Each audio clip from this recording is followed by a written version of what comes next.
Hey, this is Bailey. And I'm Timothy. And welcome to Wet Sleep Podcast. Let's get right into it. Woo.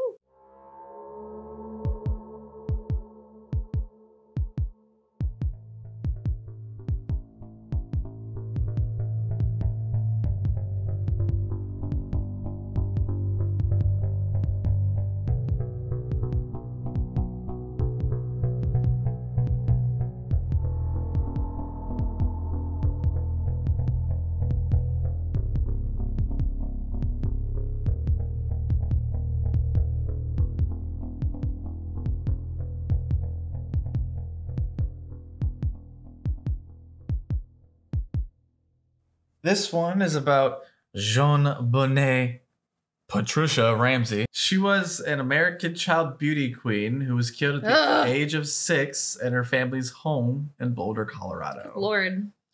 Child beauty pageants are... That's a whole nother topic, but... That's a whole nother topic, but should be illegal. Yeah, well, yeah. Profit. Or regulated more, I guess. I don't know. Yeah. Illegal. A lengthy handwritten ransom note was found in the home. Her father, John, found the girl's body in the basement of their house about 7 hours after she had been reported missing. Wow. So right now I'm just kind of going over like the whole thing. Okay. I'll eventually go into the details. much more depth. Yeah. Talk about like all the evidence, different suspects, things like that. She sustained a broken skull from a blow to the head and had been strangled. Good Lord. Yeah. Really? Yeah. Garrote. How old? She was 6? Yeah, she was 6 Who does that years to old. a 6-year-old? Some sicko. I don't know.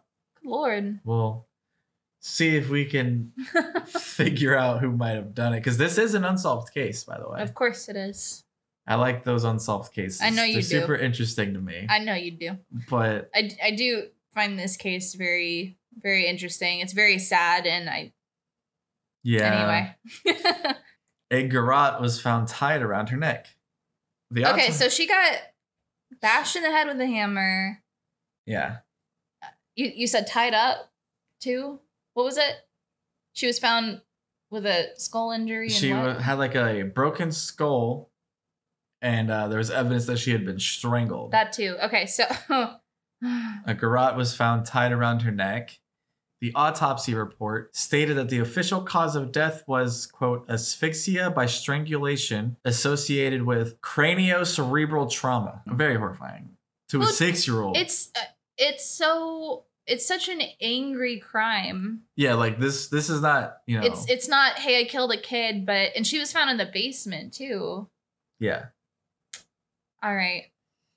Her death was ruled a homicide. Yes. And the case generated nationwide public and media interest, in part because her mother, Patsy Ramsey, herself a former beauty queen, had entered JonBenet into a series of child beauty pageants. Right. The crime is still unsolved and remains an open investigation with the Boulder Police Department. The police initially suspected that the ransom note had been written by JonBenet's mother, and that the note and appearance of the child's body had been staged by her parents in order to cover up the crime. Interesting. Yes, I agree. So, because first of all, it's a passionate crime. It's not a one-off thing. Most people are killed by somebody they know, something like 90% or something. Yeah, most of the time it's people somebody who you know you. And she was found in the family's basement. Which, the fact that, the child was reported missing and they never checked the basement. Yeah, like, okay, sure. Just saying. And they never heard anything. Okay. Right. Sorry. This case makes me fired up. It's fine. We'll go through everything. Okay. In 1998, the police and the district attorney both said that JonBenet's brother, Burke, who was 9 years old at the time of her death, was not a suspect. Clearly. Okay. 9 years old. Yeah.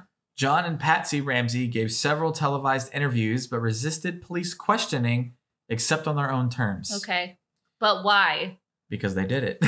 Yeah. Not, it's not proven. But like. But we'll get there. In October 2013, unsealed court documents revealed that a 1999 grand jury had recommended filing charges against JonBenet's parents for permitting the child to be in a threatening situation. What does that mean?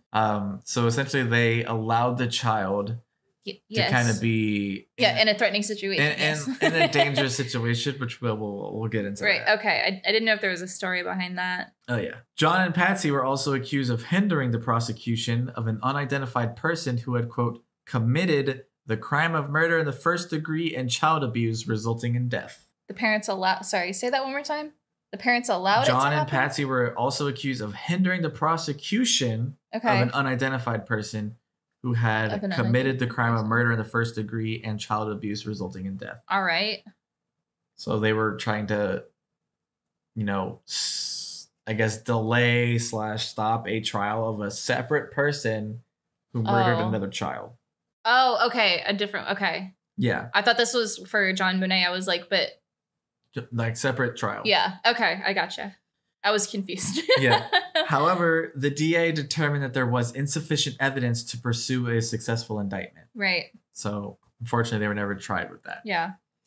In 2002, the DA's successor took over investigation of the case from the police and primarily pursued the theory that an intruder had committed the killing. Okay. They didn't, though. Well, we'll see. In 2003, trace DNA that was taken from the victim's clothes was found to belong to an unknown male. Each of the family's DNA had been excluded from this match. Mm-hmm. So the DA... that doesn't mean someone in the family didn't do it. Yeah, they were just excluded from really being tried on it. Yeah. Honestly. Okay. The DA sent the Ramseys a letter of apology in 2008 declaring the family completely cleared by the DNA results. Okay. This is just one really weird case. Physically doing the crime, sure. That doesn't mean they weren't involved. Very true, very true. Others, including former Boulder Police Chief Mark Beckner, disagreed with exonerating the Ramseys, characterizing the DNA as a small piece of evidence that was not proven to have any connection to the crime. Right. Wait, where did they find the DNA? Was it just on her body? On her clothes. On her clothes? Yeah. They found trace DNA on the victim's clothes. Okay, so that's interesting because, first of all, that doesn't mean that, they could have redressed her and why, my first initial thought is why wouldn't her family's DNA be on the clothes? Because she's a 6-year-old, they're going to be adjusting her shirt. They probably, and they might have dressed her. She's in beauty pageants. And she's in how many people pageants. Are going to be touching exactly. the clothes? And if of anything, the lack of her family's DNA on the clothes is suspicious to me because it says did they clean it up? Did they change her after they killed her? Allegedly. It's a possibility. Allegedly. It's all one big possibility. It's interesting to me that wasn't on her clothes. But anyway. In February 2009, the Boulder police took the case back from the DA and reopened the investigation. Okay. Media coverage of the case had focused on JonBenet's brief beauty pageant career, as well as her parents' wealth and the unusual evidence found in the case. Media reports questioned how the police handled the case. Ramsey family members and their friends have filed defamation suits against several media organizations. All right. Oh, no. Allegedly. Don't sue us. John Ramsey was a businessman who was the president of Access Graphics, a computer system company that later became a subsidiary of Lockheed Martin. Okay. His first marriage ended in divorce in 1978. His 2 surviving adult children, a son and a daughter, lived elsewhere. His 22-year-old daughter from the first marriage, Elizabeth, died in a 1992 car crash. That's really sad. Yeah. In 1991, John had moved with his second wife and family to Boulder, where Access Graphics' headquarters was located. Patricia Ramsey entered their daughter in various child beauty pageants that were held in Boulder. JonBenet won the titles of America's Royal Miss, Little Miss Charlevoix, Little Miss Colorado, Little Miss Colorado, and Colorado State All-Star Kids Cover Girl, and National Tiny Miss Beauty. So she's... good job, but I still hate child beauty pageants. Yeah. Very disgusting in my opinion. Yeah. JonBenet's active role in child beauty pageants and Patsy's reported, quote, pageant mother behavior were reported by the media after the murder. In the summer of 1997, Approximately 6 months after JonBenet's death, the Ramseys moved to a new home in Atlanta after a summer at their vacation retreat in Charlottesville, Michigan. Patsy died of ovarian cancer at age 49 in 2006. Yeah. She was interred next to her daughter. I have mixed feelings, but okay. Yeah. So I have mixed feelings. Yeah. So now, that's pretty much just a brief overview of this case as a whole. Yeah. So right now we're going to go over some evidence. And right here, I do have the entire ransom note. Oh, Lord. It's 2.5 pages long. Yeah.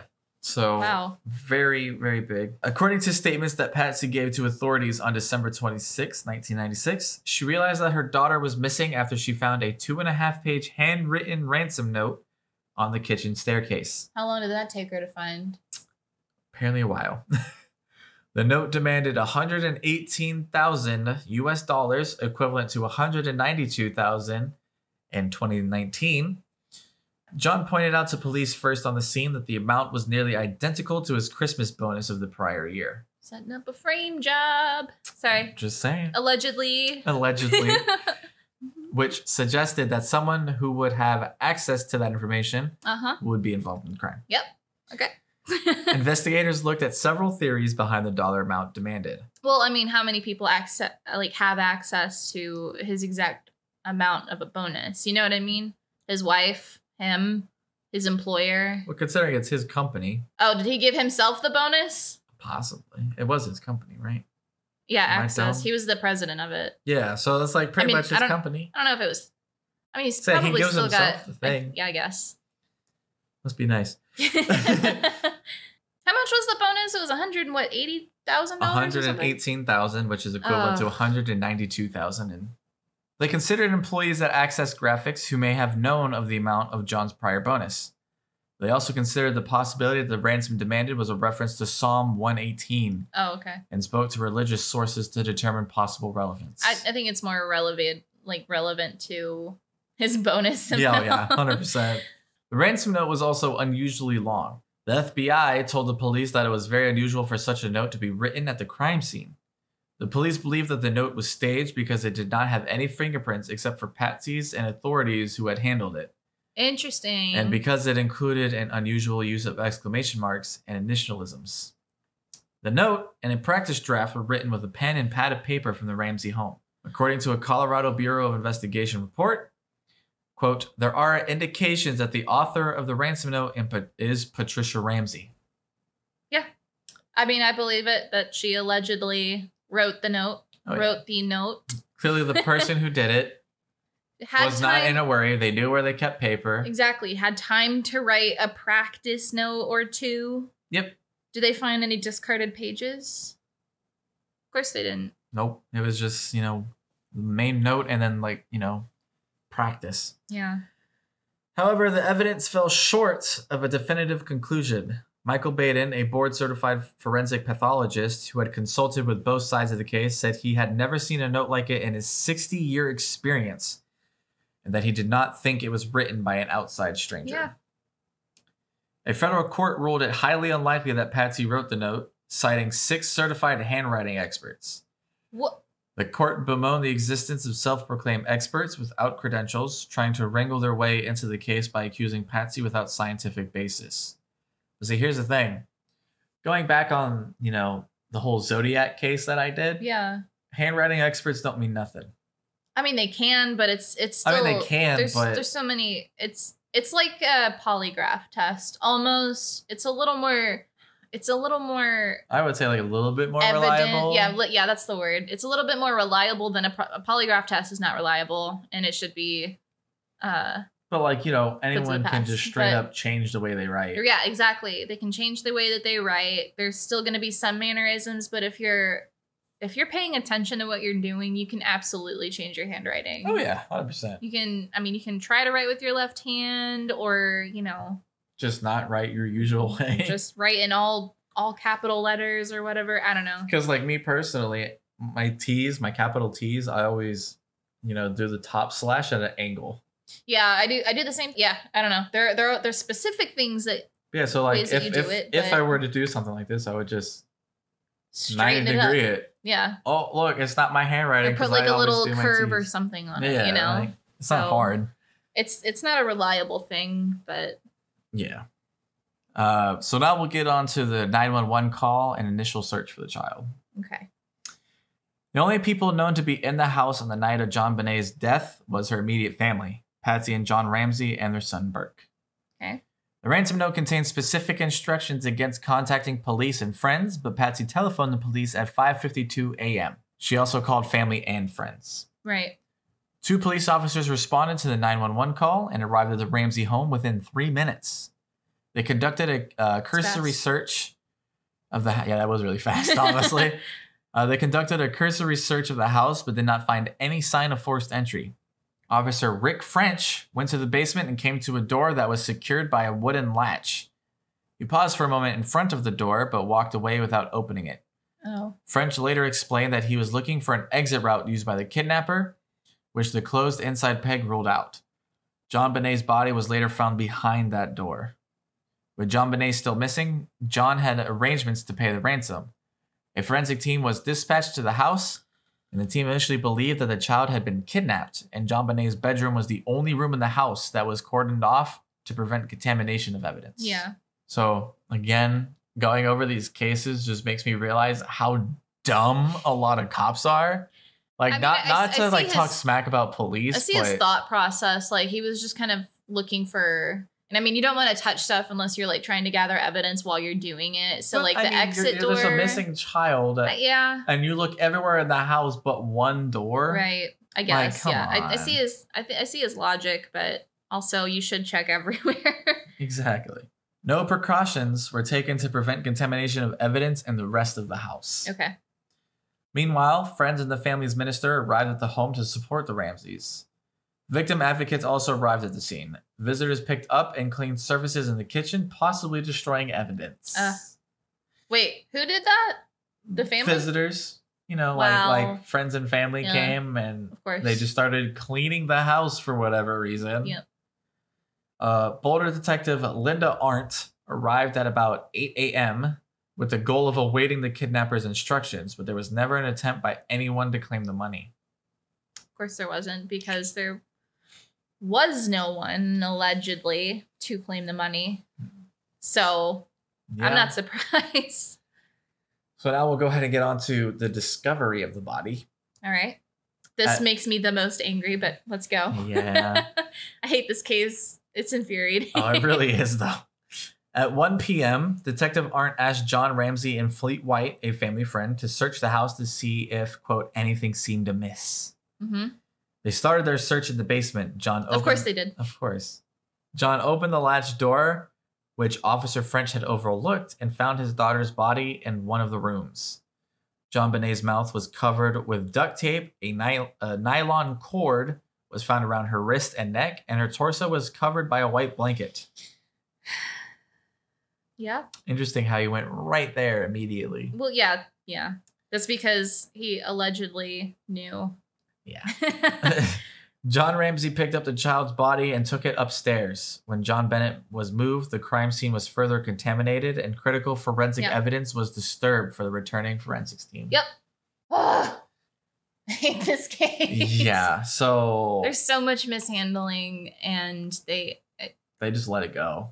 I'm sure at the time, too, they were like, this father just found his daughter's body and brought it upstairs. You know, obviously, like, if I found my kid dead somewhere, I would pick them up, and I probably wouldn't move them or bring them anywhere. I'd probably scream and sit down with them. That's what I'm saying. Like, I wouldn't move them. Everybody grieves differently. I guess. Yeah. Knowing me, I wouldn't move them because I'd be scared. Obviously I know crime stuff. So I'm like, I can't touch her. I probably still would, but I can't move her or anything. You know what I mean? Yeah. But I don't. Each of the Ramseys provided handwriting, blood, and hair samples to the police. John and Patsy participated in a preliminary interview for more than 2 hours. That's it? Just 2 hours. Okay. I mean, I've known non-violent crimes get interrogated for 4 hours. Yeah. But, or 8 or sometimes days. 12, And Burke was also interviewed within the first couple of weeks following JonBenet's death. Yeah. So now we'll move on to the autopsy. The autopsy revealed that JonBenet had been killed by strangulation and a skull fracture. The official cause of death was, quote, asphyxia by strangulation, again, associated with craniocerebral trauma. There was no evidence of conventional rape, although sexual assault could not be ruled out. Oh, really? Although no semen was found, there was evidence that there had been a vaginal injury. No. Yeah. So, at the time of the autopsy, the pathologist recorded that it appeared her vaginal area had been wiped with a cloth. Her death was ruled a homicide. Yeah. It's so sad. This is a disgusting case, it's honestly. Horrible. A garrote was made from a length of nylon cord, and the broken handle of a paintbrush was tied around JonBenet's neck and had apparently been used to strangle her. Yeah. So if you guys don't know what a garrote is, by the way, it's basically a string that's attached to two sides of like a stick, placed around an object, and you twist the stick so that the rope or string or whatever gets tighter and tighter. And it's very hard to break out of it. Essentially, once it's around your neck or once it's around the item, it's a horrible way to die. It's horrifying. It's very malicious. It's very intent. This wasn't an accident. This wasn't a random one-off. Like whoever did this, unless they came with the garrote. What was the stick? It was a paintbrush stick. A paintbrush stick? I don't know. It's a horrible way to die. Yeah, like there was hate behind this. Yeah. And speaking of the paintbrush, part of the bristle end of the paintbrush was found in a tub containing Patsy's art supplies. Interesting. But the bottom third of it was never found despite extensive searching of the house by the police in subsequent days. Very interesting. Just saying. The autopsy revealed a, quote, vegetable or fruit material which may represent pineapple. Mm-hmm. Which JonBenet had eaten a few hours before her death. Right. Photographs of the home taken on the day when JonBenet's body was found show a bowl of pineapple on the kitchen table with a spoon in it. Yeah. However, neither John nor Patsy said they remembered putting the bowl on the table or feeding pineapple to JonBenet. Why would you there's deny literally picture knowing... evidence. Right, there's picture evidence, and why does it matter whether or not she ate pineapple? Why would you deny it? You know what I mean? Like, it really doesn't matter overall what she ate that day. Like, obviously, they were looking for, like, poisons and stuff or something she might have ingested. But it's pineapple. Why would you not say, yeah, she had that for a snack that day or something? Like... But here's where it gets a little more weird.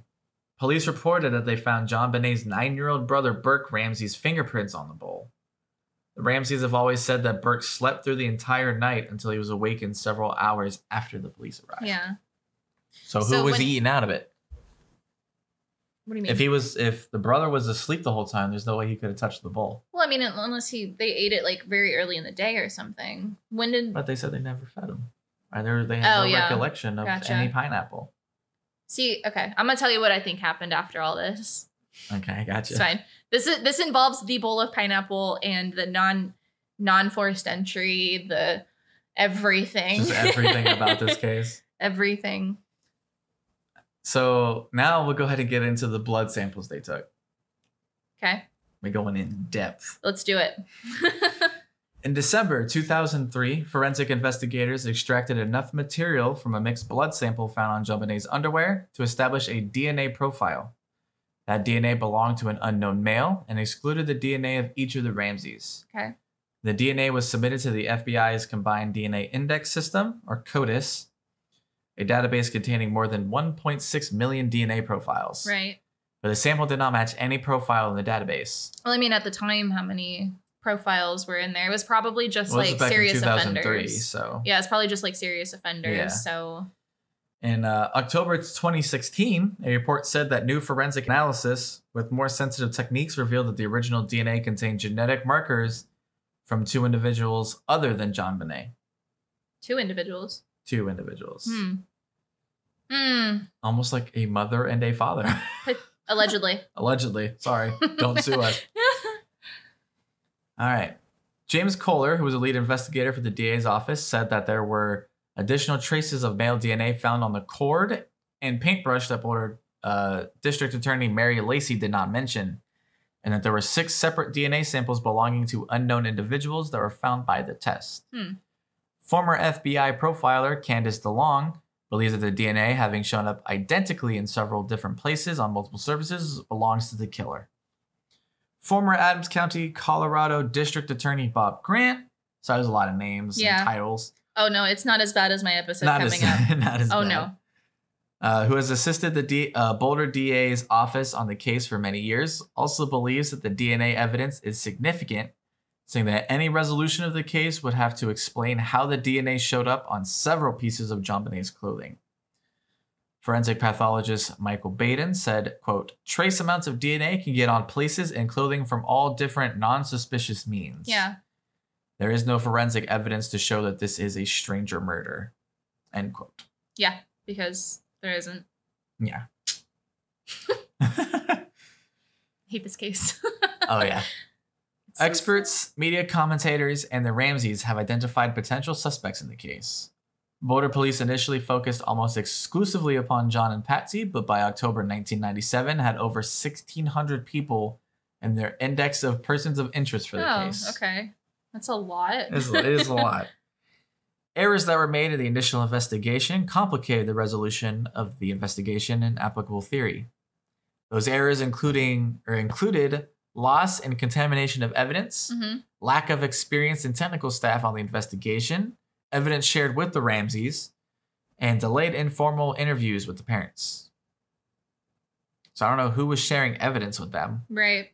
That's like super against protocol. Well, it did mention also an experienced staff too, so it might have been. But that's like kind of rule number one right there. Right, but if they weren't looking at the parents, it was probably something like, obviously you're not supposed to tell them, but it was like, this is where we're at in the investigation. We're doing our best to find the killer of your child.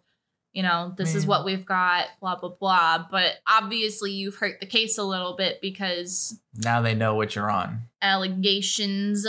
Yeah. Lou Smith was a detective who came out of retirement in early 1997 to assist the Boulder County District Attorney's Office with the case. In May 1998, he presented his findings to the Boulder Police with other staff members of the DA's office, concluding that the evidence pointed away from the Ramseys. They were unable to successfully challenge the police department's belief that the Ramseys were guilty. The DA's office sought to take control of the investigation. Due to the animosity between the police and the DA's office and the pressure to obtain a conviction, Colorado Governor Roy Romer interceded and named Michael Cain as special prosecutor to initiate a grand jury. Okay. Two of the lead investigators in the case had opposing views. Both Lou Smith and Steve Thomas ultimately resigned. Smith because he believed that the investigation had incompetently overlooked the intruder hypothesis, and Thomas because the DA's office had interfered with and failed to support the police investigation of the case. Both are valid. Very valid. A grand jury was convened beginning September 15th, 1998 to consider indicting the Ramseys for charges relating to the case. Okay. In 1999, the grand jury returned a true bill to charge the Ramseys with placing the child at risk in a way that led to her death and with obstructing an investigation of murder. So there's got to be some basis behind that too, and I wonder what that was. Like instead of not that, because that's involving the other guy who was involved in a different case, right? Mm-hmm. So I wonder where that was from. If they were acquitting that, you know what I mean? Like what's the dangerous situation they placed her in because she was found in their house? So did they invite another guy over? Close to the family, my thing is which would then be the dangerous situation that they placed her in, or like what's up with that? You know what I mean? My guess is that they're referring to like the whole beauty pageant thing. Maybe. And then like, you know, the people that come with that. Sure, but you can't just say, because if my thing is with that, then you could say that all the parents are putting their children in a dangerous situation and try them for it. You know what I mean? Yeah. Which, I mean, but but very specifically they tried them for doing that, and they must have a lead saying that maybe somebody from the beauty pageant was involved, or maybe there was somebody close to her that came into the home and that's what the alleged cover-up was for. You know what I mean? Mm-hmm. So I just want to know the basis behind acquitting them for that. I don't know. There's so much to this case that does and doesn't make sense, and it makes me angry. Yeah, it's just one big question mark, honestly. Boulder County District Attorney Alex Hunter did not prosecute them because he did not believe that he could meet the higher standard. He could not meet the higher standard of proving guilt beyond a reasonable doubt that is required for a criminal conviction. Right. Mary Lacey, the next Boulder County District Attorney, took over the investigation from the police on December 26, 2002. In April 2003, she agreed with a federal judge who sat on a 2002 libel case that evidence in the suit is, quote, more consistent with the theory that an intruder murdered JonBenet than it was with the theory that Miss Ramsey did. On July 9th, 2008, the Boulder District Attorney's Office announced that as a result of newly developed DNA sampling and testing techniques, the Ramsey family members were excluded as suspects in the case. I don't know. Lacey publicly exonerated the Ramseys. No. On February 2nd, 2009, Boulder Police Chief Mark Beckner announced that Stan Garnay, the new Boulder County District Attorney, was turning the case over to his agency and that his team would resume investigating it. Garnett found that the statute of limitations for the crimes identified in the 1999 grand jury true bill had expired and did not pursue review of the case against the Ramseys. Okay. Yeah. Okay. In October 2010, the Boulder Police reopened the cold case. New interviews were conducted following a fresh inquiry by a committee that included state and federal investigators. Police were expected to use the latest DNA technology in their investigation.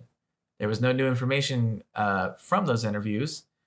It was reported in September 2016 that the investigation into JonBenet's death continues to be an active homicide case per Colorado Police Chief Greg Testa. Right. In 2015, Beckner disagreed with exonerating the Ramseys, stating, quote, exonerating anyone based on a small piece of evidence that has not yet been proved to even be connected to the crime is absurd. It is. It is absolutely absurd. I agree with you, sir. I don't know why I always pick these ones where like the cops are just completely incompetent. But I don't know. These are just super fascinating. That's how a lot of unsolved cases go. I mean, not all of them obviously are incompetent, but the ones in these cases, it makes you want to cry. Yeah, right? It's like if you would have just done your job. Incredibly frustrating. It's so frustrating. Yeah. I know it's an outlier, but when it happens, like... It happens pretty often from what we can tell. He also stated the unknown DNA from JonBenet's clothing has, quote, got to be the focus of the investigation. At this point in time and that, until one can prove otherwise, the suspect is the donator of that unknown DNA. Right. In 2016, Gordon Combs, a former investigator for the Boulder County District Attorney's Office, also questioned total absolution of the Ramseys, stating, quote, we all shed DNA all the time within our skin cells. Yeah. It can be deposited anywhere at any time for various reasons that are benign. To clear somebody just on the premise of touch DNA, especially when you have a situation where the crime scene wasn't secure at the beginning, really is a stretch. Stephen E. Pitt, a forensic psychiatrist hired by Boulder authorities, said, quote, Lacey's public exoneration of the Ramseys was a big slap in the face to Chief Beckner and the core group of detectives who had been working on the case for years. Yeah. So right there, you really get to see how poorly managed and handled this whole case is. And now we'll go ahead and get on to some theories and possible suspects. Let's do it. So the first Let me get angry. Oh, yeah. The first theory we'll go over is the family member theory. Right. There are two types of theories about the death of JonBenet. One is the family member theory. Boulder police initially concentrated almost exclusively upon the parents, John and Patsy Ramsey. Yeah. According to Greg McCrary, a retired profiler with the FBI, quote, statistically, it is a 12-to-1 probability that it's a family member or a caregiver who was involved in the homicide of a child. Yeah. The police saw no evidence of a forced entry, but they did see evidence of staging of the scene, such as the ransom note. They did not find the Ramseys cooperative in helping them solve the death of their daughter. The Ramseys had said that their reluctance was due to their fear that there would not be a full investigation for intruders and that they would be hastily selected as the key suspects in the case. Okay, so you cooperate so that they can quickly rule you out and then focus on, like, they have to see all avenues. My thing is like if you immediately think that you're going to be the prime suspect for telling the truth, then you did something, allegedly. You did something, allegedly. I don't want to get sued. One theory is that Patsy struck JonBenet in a fit of rage after a bedwetting episode and strangled her to cover up what had happened after mistakenly thinking she was already dead. Which... Sure. I don't see how that works. What? Like, strangling her after she was dead? Well, it's like, what about a bedwetting episode made you so angry where you strangle your daughter to death? Well, some parents get frustrated with But to kids. the point where you strangle it? Most parents know. But, and then here's the thing, get sued. strangled her to cover up what had happened after Right. mistakenly thinking she was already dead. Yeah. So what did you do prior to that for you to strangle her? Right. I'm going to get sued if I keep talking. Anyways, Patsy did not have a known history of uncontrolled anger, however. JonBenet's brother later said, quote, we did not get spanked, nothing of the sort, nothing close, nothing near laying a finger on us, let alone killing your child. Theoretically, the strangulation could have been a, quote, red herring aspect to conceal other elements of the assault and killing. Right. Burke, who was 9 years old at the time of JonBenet's death, was interviewed by investigators at least 3 times. The first 2 interviews did not raise any concerns about him. A review by a child psychiatrist stated that it appeared that the Ramseys had, quote, healthy, caring family relationships. In 1998, Boulder Police Chief Mark Beckner said during an interview with a news reporter that Burke Ramsey was not involved in the killing of his sister. In May 1999, the Boulder County District Attorney's Office reiterated that Burke Ramsey was not a suspect. Mm-hmm. Investigators had never considered him a suspect. Right. The Ramseys offered a $100,000 reward in a newspaper ad dated April 27th, 1997. 3 days later, more than 4 months after the body of their daughter was found, they submitted for the first time to separate formal interviews at the Boulder County Justice Center. Yeah.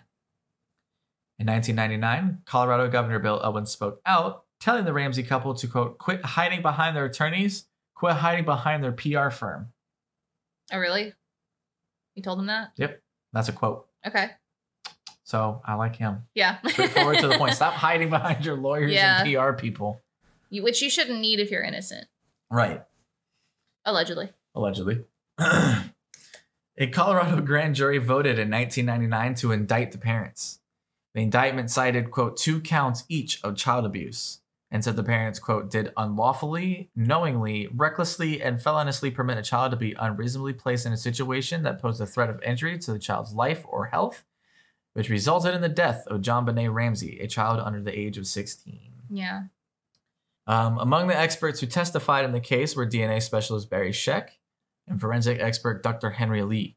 On October 13th, 1999, Alex Hunter, who was the district attorney at the time, refused to sign the indictment, saying that the evidence was insufficient for prosecution. Okay. So, all right, that's another thing too that I'm a little bit mad about. They ruled them out because of none of their DNA matching a sliver of DNA on our clothes, but and that's something that I can't remember who said it earlier, but he was like, it's ridiculous that is what ruled them out.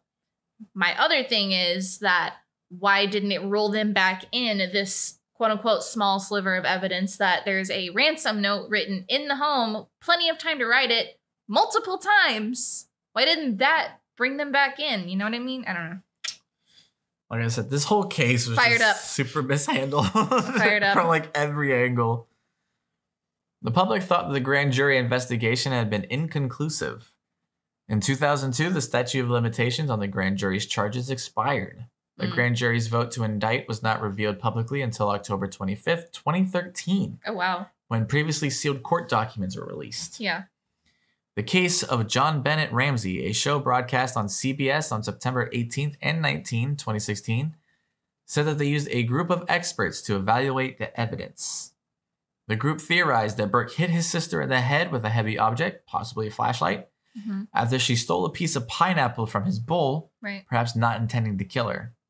They suggested that the ransom letter was an attempt to cover up the circumstances of JonBenet's death. On behalf of Burke Ramsey, his counsel Wood filed defamation lawsuits against CBS, the producers of the program, and several of its participants based on many of its claims. But my thing is we're talking about a 9-year-old at the time. Right. Saying that just straight up murdered her.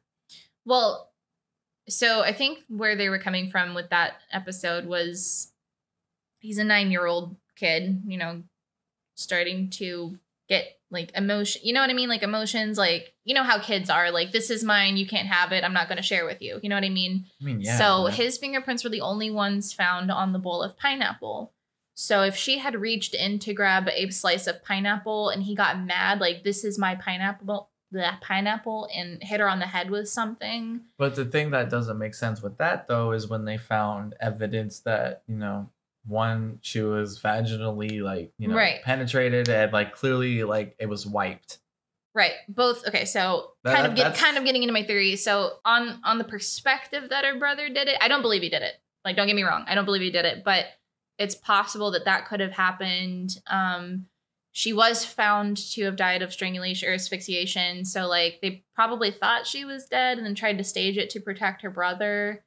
Because, you know, and like, then another thing too was they never found any sort of weapon. Right. To cause like the fracture. Right. So they hid it just like they hid the discarded notes. But yet they found handle of the paintbrush. Well, part of the paintbrush was missing too. You know what I mean? Yeah. Could have hidden it, you know? Maybe. It is a possibility. It's a possibility. I don't believe it's the possibility, or the... Like the main one? The truth. Yeah. But again, all avenues, that sort of thing. So now we'll get on to the second theory, which is... Plus a kid would also be like, I'm so sorry I did, like, to the cops. Like, yeah, and like you're 9 years old getting investigated multiple times. Would break down crying. So the second theory that we'll get into is the intruder theory. The police and the prosecutors followed leads for intruders partly due to the unidentified boot mark left in the basement room where JonBenet's body was found. Early persons of interest included neighbor Bill McReynolds, who played Santa Claus, former family housekeeper Linda Hoffman, and a man named Michael Helgoth, who died in an apparent suicide shortly after JonBenet's death. Hundreds of DNA tests were performed to find a match to the DNA recovered during her autopsy. Smith assessed the evidence and concluded that an intruder had committed the crime. On the night JonBenet was killed, there had been 2 windows that were left slightly open to allow for electrical cords for the outside Christmas lights to pass through. Okay. A broken basement window and 1 unlocked door. Smith's theory was that someone entered the Ramsey home through the broken basement window, and this had been criticized because there was an intact cobweb in the basement window. Yeah. The steel grate that covered the window also had undisturbed cobwebs, and the foliage around the grate had been undisturbed. There were also cobwebs in the tracks of various windows, and dust and debris were on some sills. Smith believed that the intruder subdued JonBenet using a stun gun and took her down to the basement.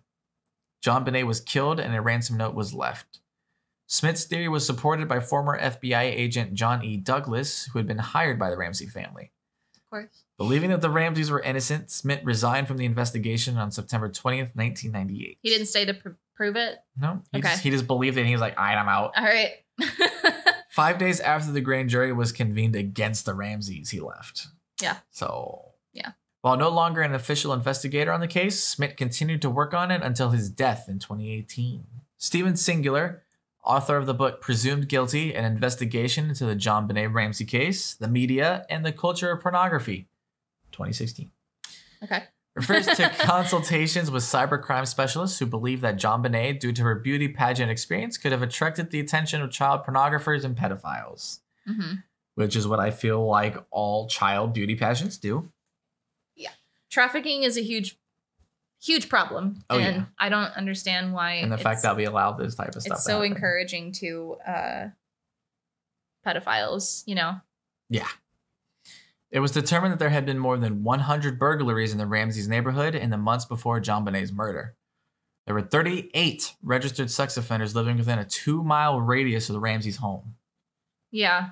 That's not surprising. I'm gonna be real. Have you ever went to what is it, Watchdog? It's like familywatchdog.com or something. No. Have you ever been to it? I mean, I know of it. I've been on it. I think it's kind of crazy how There's many people. literally hundreds around you right now that you don't even know about. I just think it's wild, like how many people are actually convicted. Yeah, of this. yeah, and Like, they're everywhere. Like, so they have to register. They have, you know, their address and stuff is listed. You know, it's public information. So what this website does is it pings all the locations of their homes and stuff onto a map, so that whenever you type in your address, it'll show you who and if there are any around you, how many are around you. All right, back to it. In 2001, a former Boulder County prosecutor, Trip DeMuth. Dumas. There's a lot of French names in this. Yeah, a little bit. Detective Steve Ainsworth stated that there should be a more aggressive investigation of the intruder theory.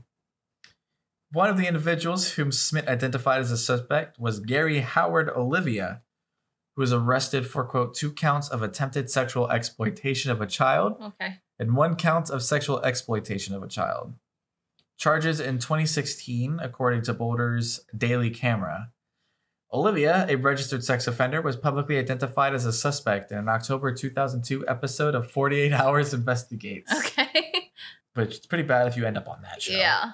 The killing of JonBenet, The Truth Uncovered, broadcast by A&E on September 5th, 2016, concluded that an unidentified male was responsible for JonBenet's death. Or Benet's death, sorry. JonBenet. JonBenet. Based on forensic DNA analysis of evidence. In the documentary, Dr. Lawrence Kobylinski stated that an unidentified male committed this crime. Yeah. The district attorney's office investigating pedophiles indicated to former Denver prosecutor Craig Silverman that the district attorney's office followed the intruder theory. The Ramseys developed a relationship with District Attorney Mary Lacey and her office, which was criticized by authorities such as the city's mayor, Leslie L. Durgin. Yeah. It's a little bit of conflict a conflict of interest there. Yeah. Silverman said, once you have conceded the possibility of an intruder, I don't see how any Ramsey could ever be successfully prosecuted. Okay. Gordon Combs joined the office as an investigator under Lacey when they were testing JonBenet's clothes for touch DNA. He also said that Lacey strongly supported the intruder theory and talked about it with the staff. Although he was not directly involved with the case, he said he was told not to voice opposition to the theory because he might lose his job. What? Quote, okay. It just seemed weird, the whole premise of this attempt to influence the entire agency, he stated. Okay, sure. Your attempt to influence them was from you telling them they would get fired if they talked about any other theory. Yep. Are you kidding me? All right. John Mark Carr, a 41-year-old elementary school teacher, was arrested in Bangkok, Thailand on August 15, 2006. Okay. When he falsely confessed to murdering JonBenet. Why? Don't know why. I don't know why people do this. Stop. He claimed that he had drugged, sexually assaulted, and accidentally killed her. According to CNN, authorities also said they did not find any evidence linking Carr to the crime scene. In his confession, Carr had provided only basic facts that were publicly known and failed to provide any convincing details. His claim that he had drugged JonBenet was doubted because the autopsy indicated that no drugs were found in her body. Yeah.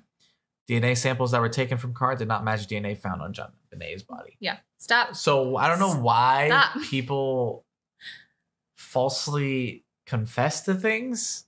It's something in people's brains, man. But for what? I don't know. Like, worst comes to worst, you go to jail for something you did not do. Right.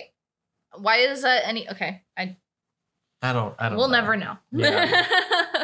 So now we'll go ahead and move on to the defamation lawsuits. Okay.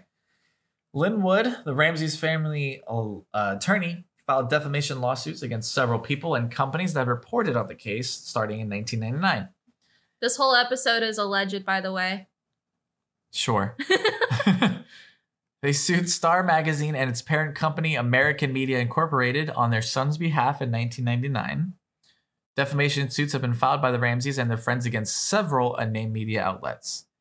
A defamation suit was filed in 2001 against the authors and publisher of JonBenet inside the Ramsey murder investigation. Okay. The suit against Don Davis, Stephen Thomas, and St. Martin's Press was settled out of court the following year. John and Patsy Ramsey were sued in 2 defamation lawsuits arising from the publication of their book, The Death of Innocence. These suits were brought by two persons named in the book who were said to have been investigated by Boulder police as suspects in the case. Oh, so they were sued too. The parents were also sued? Yeah. Yeah. Because they wrote a book about it, this whole thing. So they're and then hypocritical. They named people, and then the people that they named sued them because they got investigated by police. Yeah. That's fair. Very fair. The Ramseys were defended in those lawsuits by Lynn Wood and three other Atlanta attorneys, James C. Rawls, Eric P. Schroeder, and S. Derek Bauer. They obtained the dismissal of both lawsuits. U.S. District Court Judge Julie Carnes later concluded that abundant evidence in the murder case pointed to an intruder having committed the crime. In November 2006, Rod Westmoreland, a friend of John Ramsey, filed a defamation suit against an anonymous web surfer who had posted 2 messages on internet forums using the pseudonym Under the Radar, implicating Westmoreland in the murder. Yeah. During a September 2016 interview with CBS Detroit and the Case of JonBenet Ramsey documentary television program, forensic pathologist Dr. Werner Spitz accused Burke Ramsey of killing his sister. On October 6, 2016, Burke filed a defamation lawsuit against Spitz. Burke and his attorneys, who include Lynn Wood, sought a total of $150 million in punitive and compensatory damages. That's so much. Yeah. Okay, so I'm still of the opinion that he absolutely didn't kill his sister. But maybe it was to make a statement. Stop accusing me. Stop with the defamation. You know, I feel like that's a lot. Yeah. Wood said he would also file a suit against CBS at the end of October 2016. On December 28, 2016, Burke Ramsey's lawyers filed an additional civil lawsuit that accused CBS, the production company Critical Content LLC, and 7 experts and consultants of defamation of character. They sought another $250 million in damages and $500 million in punitive damages. Oh my gosh. In January 2018, a judge denied the CBS motion to dismiss and the suit was allowed to proceed. In January 2019, Wood announced that the lawsuit had been settled to, quote, to the satisfaction of all parties. So he made bank off of this. Maybe not as much as he was suing for, but... I mean, let's be honest. I mean, it was settled out. You being a 9-year-old during this whole thing, what has these TV shows about your sister's death has prevented you from doing? Well, I mean, in his later years... How can he seek almost $1 billion worth of money? What year was she killed again? It was 1996. 96? Yeah, 1996. So he was 9 in 96, so 33. Yeah, something. Yeah, so he's 33 years old. Like, I guess with all the shows coming out, like, it's still going to affect you later in life. Yeah, but so not I get $1 billion worth. But that right there is the conclusion of the JonBenet Ramsey case. Still unsolved to this day. Lots of very mismanaged police work. Yeah. Mishandling of evidence. Yeah. Just a lot of dumb things. Yes. It's frustrating. Very frustrating. So do you think the parents did it? Allegedly? So, in my opinion, my very non-expert opinion, I think that her parents didn't kill her. I think her brother didn't kill her. I think that there was no intruder. I think that somebody came into the home that the family knew and trusted for, I don't know, like a visit or a dinner or something. Because, I mean, he's a president of a company. Like, he's going to have people over that he, you know, sometimes dinner parties happen. I don't know. So I think that somebody that they trusted came into the home, be it for whatever reason, and he or she was caught with JonBenet Ramsey and killed her, and the parents witnessed it or something, and like he killed her to keep her quiet about testifying against him because there was the sexual assault, you know.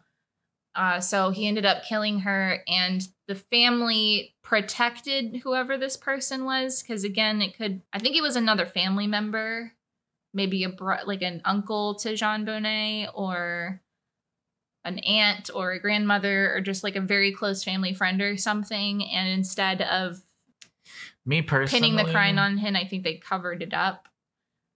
I think that's the most likely because it's an unknown male DNA. It's not the Ramseys according to the test.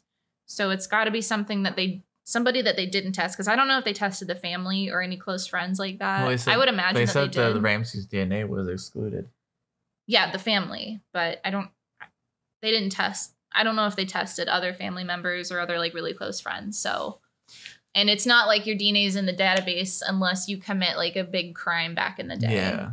Like even now, unless you do like ancestry or you have committed a crime that requires, I think it's like felonies or something require your DNA to be tested or like submitted to the database or something. But back then, like it's not likely you had it in the database. Yeah. I mean, it was like only 1.6 million back then. And at that point, there was, exactly. hundreds of millions of people. Yeah. So me personally, I think the parents did it because one, they wrote a book about it only 5 years later. Right. So they profited majorly off that book. Yeah. They did many defamation lawsuits. Yeah. They did interviews, they did all of this stuff. It's just very fishy the way they handled it, yeah. And, like the whole tampering of evidence, whether or not it was by accident Allegedly. or on purpose, that whole thing is just a little sus to me. Yeah.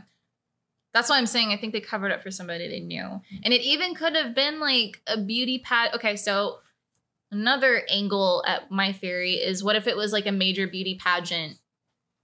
Like judge or somebody? Judge or something for, a big corporation, came over for dinner or whatever, got caught with JonBenet. You know what I mean? Could have been that. But like, I don't know. To me, them profiting off the daughter's death is the biggest like red flag for me. Yeah. But it's horrible. Let us know what you think in the comments if you're on YouTube. Or, Facebook, Instagram. Shoot us a message on Facebook, Instagram, Twitter, the whole 9 yards. You can find us on Facebook, Instagram, and YouTube at What Sleep Podcast. Yeah, and on Twitter at What Sleep Pod. Yeah. So be sure to follow us on there and let us know what you think might have happened. Allegedly. You can also check us out on any other podcast platforms such as, Pandora, Amazon. You can find all of that on our website at whatsleeppodcast.buzzsprout.com. Yeah, or you can go there. We are selling some t-shirt merch, so be sure to check us out there. Links are on all of our social media profiles. We also have a Patreon where you can subscribe for $5 a month. It'll directly support us so that we can hopefully bring you guys some better quality. Right now, we're looking to get another microphone so we don't have to record off one and just kind of help alleviate some of the echo that we have been having. Sorry. We're trying, guys. We really appreciate the support. Yeah. Either way, we like doing this for you guys. Yeah, it's super fun. It's frustrating, and we will yell about a lot of alleged things that have happened, but... Yeah. And if you do decide to support us by either, subscribing to our Patreon or purchasing any merch, let us know. And if you do buy any of our t-shirts, send us pictures of you in it. Send us pictures of you in it, your dog's in it, your mama's in it. Exactly. We will see you guys in the next episode. Hope you enjoyed this one. Bye.